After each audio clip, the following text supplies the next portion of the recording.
1947 সাল 14 আগস্ট দ্বিজাতি তথ্যের ভিত্তিতে ভারতবর্ষ আলাদা হয়ে পাকিস্তান ও হিন্দুস্তান নামের দুটি স্বাধীন ও সার্বভৌম রাষ্ট্রের জন্ম হয়। 200 বছরের ব্রিটিশ শাসনামল থেকে মুসলিম সংখ্যাগরিষ্ঠতার ভিত্তিতে ভারতবর্ষের পশ্চিম এবং পূর্ব অংশ নিয়ে গঠিত হয় পাকিস্তান। বন্ধুরা, আজকের এই ভিডিওটির মাধ্যমে আপনি জানতে চলেছেন কিভাবে নানা চড়াই উতরাই পেরিয়ে জন্ম হয় লাল সবুজের স্বাধীন ও সার্বভৌম একটি রাষ্ট্র বাংলাদেশের। পূর্ব ও পশ্চিম পাকিস্তানের মধ্যে দূরত্ব ছিল প্রায় 1500 মাইলের মতো।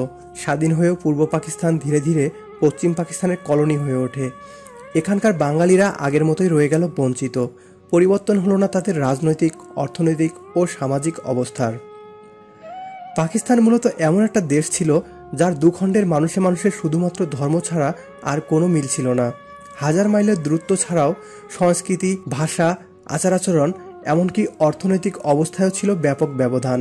কেবল অর্থনৈতিক শোষণ নয়, বাঙালি সংস্কৃতি ও ঐতিহ্যের উপরও নিপীড়ন শুরু হয় এবং এর প্রথম দৃষ্টান্ত স্থাপন হয় যখন পাকিস্তানের মোহাম্মদ আলী জিন্না ঢাকায় এসে ঘোষণা দেন উর্দু, কেবলমাত্র উর্দুই হবে পাকিস্তানের রাষ্ট্রভাষা। পূর্ব পাকিস্তানের জনগণ জিন্নার এই ঘোষণা মেনে নেয়নি, যার ফলশ্রুতিতে রাষ্ট্রভাষা বাংলার দাবিতে 1952 সালের 21শে ফেব্রুয়ারি 140 ধারা ভঙ্গ করে ছাত্র জনতা। পুলিশের গুলিতে প্রাণ দিয়ে রফিক ও জব্বাররা প্রমাণ করে যে পৃথিবীতে একমাত্র জাতি হিসেবে আমরা বাঙালিরাই ভাষার জন্য প্রাণ দিয়েছি।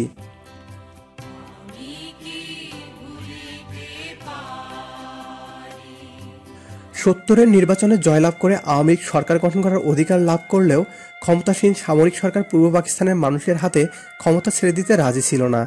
যদিও 3রা মার্চ 1971 ঢাকায় জাতীয় অধিবেশনের তারিখ নির্ধারিত হয়, কিন্তু ভিতরে ভিতরে পাকিস্তানের প্রেসিডেন্ট ইয়াহিয়া খান, পশ্চিম পাকিস্তানের পিপলস পার্টির নেতা জুলফিকার আলী ভুট্টো এবং সামরিক কর্মকর্তাদের নিয়ে ষড়যন্ত্রের নীলনকশা বুনতে শুরু করেন। 1971 সালের 1 মার্চ কোনো কারণ ছাড়াই 3 মার্চের পূর্বনির্ধারিত অধিবেশন বাতিল করা হয়। ক্ষুব্ধ পূর্ব পাকিস্তানের মানুষের ধৈর্যের সীমা ছাড়িয়ে যায় এই সিদ্ধান্তে। সারা দেশে বিক্ষোভের বিস্ফোরণ হয়, ঢাকা পরিণত হয় মিছিলের নগরীতে। বাঙালির অবিসংবাদিত নেতা বঙ্গবন্ধু শেখ মুজিবুর রহমান সারা দেশে 5 দিনের হরতাল এবং অসহযোগ আন্দোলনের ডাক দেন। শুধুমাত্র তার মুখের কথায় পুরো পূর্ব পাকিস্তান অচল হয়ে যায়। সরকার কারফিউ জারি করে পরিস্থিতি নিয়ন্ত্রণ করার চেষ্টা করে, কিন্তু বাঙালি জনগণ রাজপথে অবস্থান করে। 5 দিনের হরতাল শেষে 7 মার্চ রেসকোর্স ময়দানে বঙ্গবন্ধু তার ঐতিহাসিক ভাষণ প্রদান করেন। ঘোষণা করেন, এবারের সংগ্রাম আমাদের মুক্তির সংগ্রাম, এবারের সংগ্রাম স্বাধীনতার সংগ্রাম। তাই নিয়ে প্রস্তুত থাকো, মনে রাখবা রক্ত যখন দিয়েছি রক্ত আরো দেব, এদেশের মানুষকে মুক্ত করে ছাড়বো ইনশাআল্লাহ। এবারে সংগ্রাম আমাদের মুক্তির সংগ্রাম, এবারে সংগ্রাম স্বাধীনতার সংগ্রাম। 25 মার্চ রাতে পাকিস্তানি হানাদার বাহিনী শুরু করে অপারেশন সার্চলাইট নামের হত্যাযজ্ঞ, যার উদ্দেশ্য ছিল বাঙালিদের প্রতিরোধ গুড়িয়ে দেয়া। এরই অংশ হিসাবে সামরিক বাহিনীর বাঙালি সদস্যদের নিরস্ত করে হত্যা করা হয়। নির্বিচারে শহীদ করা হয় সারা বাংলাদেশের অসহায় ও নিরপরাধ সাধারণ মানুষদের।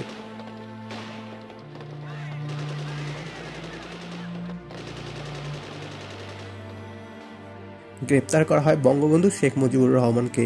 গ্রেপ্তারের আগে স্বাধীন বাংলা বেতার কেন্দ্র থেকে ঘোষণা করা হয় যে শেখ মুজিব পূর্ব পাকিস্তানের 7.5 কোটি জনগণকে স্বাধীন সার্বভৌম বাংলাদেশের নাগরিক হিসেবে ঘোষণা করেছেন। পূর্ব বাংলা রেজিমেন্টের মেজর জিয়াউর রহমান বঙ্গবন্ধু শেখ মুজিবুর রহমানের হয়ে 27 মার্চ চট্টগ্রামের কালুরঘাট থেকে স্বাধীনতার ঘোষণা করেন, যা আন্তর্জাতিক গণমাধ্যম প্রচার করে। ফলে পুরো বিশ্ব বাংলাদেশের স্বাধীনতার ঘোষণা সম্পর্কে জানতে পারে। শুরু হয় বাংলার স্বাধীনতা সংগ্রাম। গাঢ় রক্তস্রোতের কালো এক রাতের শেষে বহু জমিনে টকটকে লাল রক্তরাঙা সূর্যের এক দেশের জন্ম, যার নাম বাংলাদেশ।